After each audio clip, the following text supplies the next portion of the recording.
Fala pessoal, sejam muito bem-vindos aqui ao canal. E sim, a taxa Selic despencou, né? Ela chegou agora em 4,25% ao ano, ou seja, queda após queda.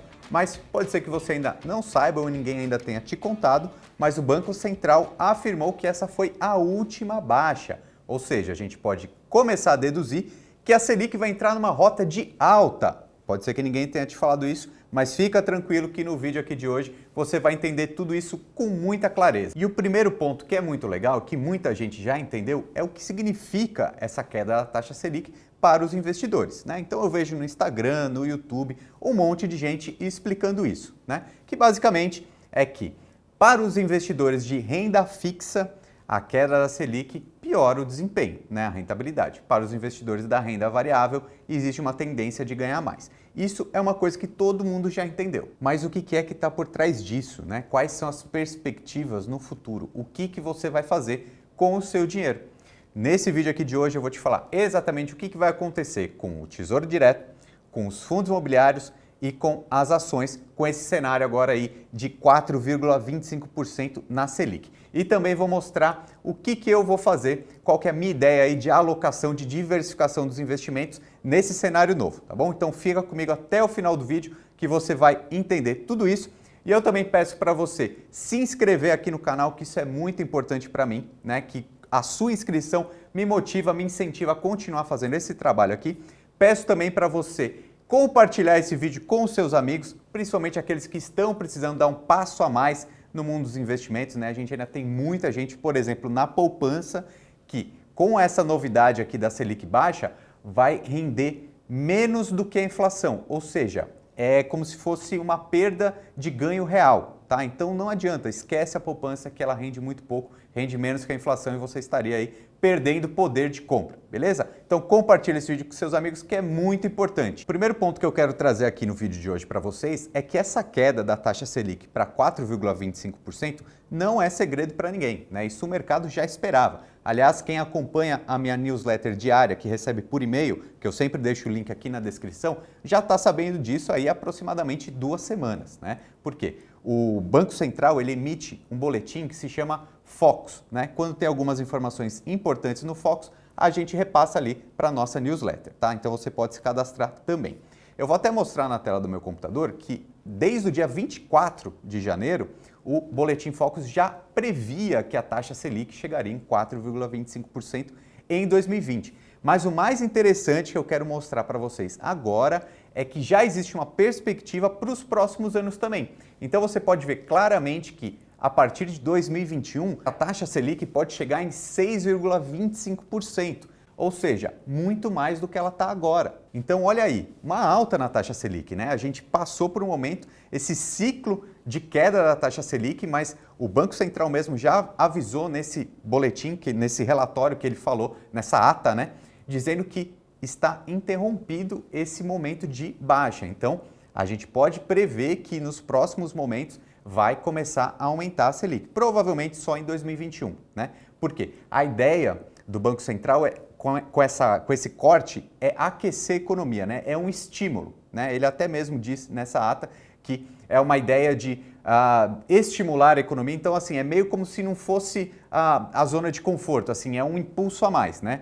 Logo, a gente já começa a prever que pode ser que tenha uma alocação aí que aumente um pouco a taxa Selic nos próximos momentos. Aconteceu que a indústria não está tão desenvolvida quanto deveria.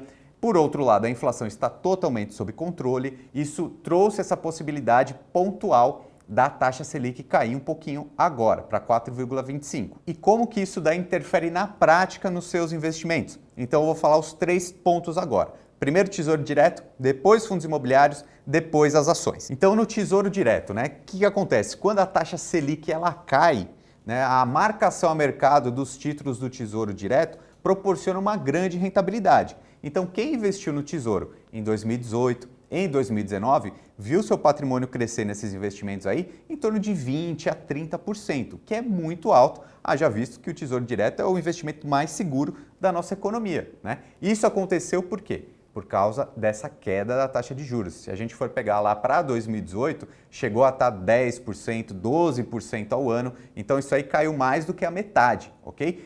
Esse movimento fez com que quem comprou os títulos do Tesouro Direto lá atrás tenha obtido um lucro muito grande nesse momento, se fizer esse resgate, essa venda antecipada que a gente chama de marcação a mercado. Então, que fique bem claro aqui, quando tem queda da taxa Selic, esse movimento do Tesouro pré-fixado e Tesouro IPCA, num curto prazo, digamos assim, aumenta, tá? Mas o que a gente vê aqui nos próximos cenários, que é o que eu já trouxe para vocês, para 2020 e 2021?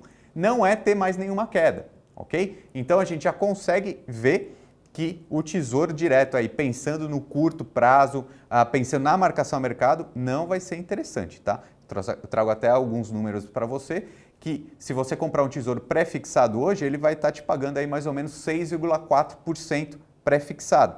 Se a gente já está vendo que a perspectiva da Selic nos próximos anos aí é chegar em 6,25, 6,5, ou seja, esse pré-fixado não vale a pena, não é? Se a gente já vê que a perspectiva da Selic naturalmente é aumentar, por que eu prefixaria um 6,4 nesse momento, né? Então, pré-fixado, na minha opinião, está descartado nesse momento.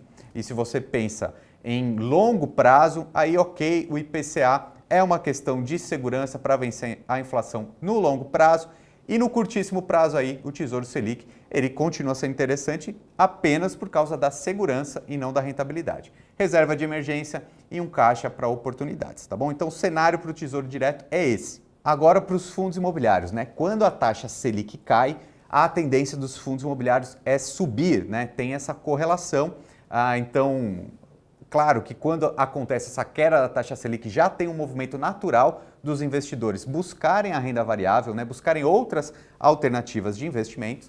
E os fundos imobiliários aí são a porta de entrada mesmo para a Bolsa de Valores, porque eles têm uma certa estabilidade, né? Então, cresceu muito o número de investidores em fundos imobiliários aqui no Brasil nos últimos tempos, assim, mais que dobrou, né? Então, só por causa disso, você já vê um aumento, né? Normalmente a cotação aumenta quando tem muita procura por determinado ativo, né? E por que os fundos imobiliários também se tornam interessantes nesse cenário, né? Por causa daqueles dividendos mensais que ele paga, né? Então, tem muito fundo imobiliário aí que paga 5% ao ano, 6%, 7% ao ano, e só com os dividendos, né? Livre de imposto de renda. Ou seja, só essa parte dos dividendos já é mais do que essa taxa Selic aí na casa dos 4%. Ok? Então, o fundo imobiliário, num cenário de queda da Selic, se torna sim muito interessante. Mas isso não é agora, não é esse momento, né? Já vem acontecendo esse movimento desde 2018, 2019 então nem se fala, né? O índice que mede a grande média, né, dos fundos imobiliários, que é o IFIX, cresceu mais de 30% em 2019, né? Então foi um aumento muito grande. Você vê que o mercado ele já estava, né, prevendo essa tendência de queda da Selic. A partir do momento que a gente não tem essa perspectiva de mais queda, mas sim de aumento da Selic, de repente os fundos imobiliários não vão ter esse desempenho tão grande quanto teve em 2019, né? Que é o que eu acho que vai acontecer. Não imagino que em 2020 a gente tenha aí um aumento de 30% em média, né, dos fundos imobiliários, mas eu acredito que sim, ainda vai ter algum aumento, novas emissões, o mercado vai ficar mais sólido, novos investidores vêm e, acima de tudo, que é o que eu sempre digo, né, o mais legal, que eu gosto mesmo dos fundos imobiliários, são os dividendos. Isso, em qualquer cenário, os fundos imobiliários vão distribuir esses dividendos, então por isso eu acho muito interessante. Agora, se a gente tiver um aquecimento da economia mesmo, que esse é o grande objetivo desse estímulo que o Banco Central está fazendo, diminuindo a Selic, então se a gente tiver mesmo esse aquecimento, isso vai se refletir nos fundos imobiliários também. Por quê? As empresas, os shoppings vão vender mais, as lajes corporativas vão ter reajuste no aluguel, etc. Então vai ter um reflexo sim, embora não seja tão grande quanto o terceiro ponto que eu trago aqui para vocês hoje, que são as ações. As ações sim tendem a crescer mais com o cenário de juros baixos, né? Porque esse é o grande lance, né? Aquecer a economia, você tem que pensar nas empresas gerarem mais emprego, comprarem maquinário, investirem seu dinheiro, né? Então, esse estímulo, ele bate de frente com as empresas. E quando a gente fala de empresas, a gente está falando de ações. Então, provavelmente, quem vai surfar melhor nesse cenário são as ações, sim, da Bolsa de Valores. Não quer dizer também que todas as ações da Bolsa vão crescer, vão aumentar de patrimônio, né? As 400 e poucas empresas que estão listadas, né? Mas aquelas boas empresas que fizeram a lição de casa durante a crise, nesse momento, tendem a conseguir crescer mais, aumentar até as suas cotações ali na bolsa e gerar dividendos para os seus acionistas, né? Então, a gente tem que entender que a bolsa de valores aí, as ações são muito voláteis, né? Então, qualquer crise que tiver, crise global ou crise dentro do Brasil, pode derrubar alguma coisa. Então, eu imagino que 2020 aí a gente vai ter alta do Ibovespa, né, no geral, mas vai ter momentos de alta e momentos de queda, né? Então, a gente percebe que a Selic, sim, ela está num momento de estabilidade, provavelmente ela termine o ano de 2020 em 4,25, né? Então, é estrutural, sim, os juros baixos hoje no Brasil, mas a gente já começa a prever que lá para 2021 a gente pode inverter esse ciclo e começar a subir a taxa básica de juros, a Selic, né? E aí leva para o último ponto que eu trago aqui para vocês hoje, que é como que a gente vai alocar o nosso dinheiro nesse momento, né? A gente tem que entender que muda, né?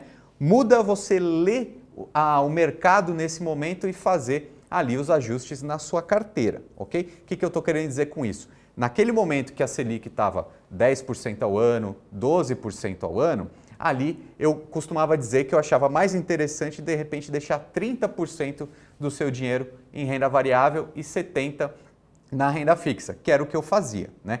Isso, óbvio, atendendo o meu perfil de investidor, que o meu perfil é arrojado, tá? Agora o cenário é outro, né? Eu acho que a gente tem que alocar a nossa carteira entendendo o cenário que acontece no momento. Então, hoje, eu julgo que, de repente, na minha carteira, uma carteira de um investidor arrojado, tem que ter aí, de repente, 45%, 50% em renda variável e o restante ali na renda fixa como proteção, como reserva de emergência, de repente benefícios fiscais ali que você pode ter com alguns títulos de renda fixa e até uma proteção contra a inflação também. O restante vai para pensar nessa rentabilidade melhor que esse cenário aí de ações, fundos imobiliários vão nos trazer. Enfim, compartilhe esse vídeo com seus amigos, se inscreva também na minha newsletter diária, tenho certeza que vocês vão gostar das informações. Compartilhe esse vídeo aqui com os seus amigos e a gente tem que entender aqui o que quer dizer essa queda da Selic, que agora pode ser que a gente tenha aí um cenário de alta nos próximos momentos e aí a gente vai ter que repensar a carteira como um todo, ok?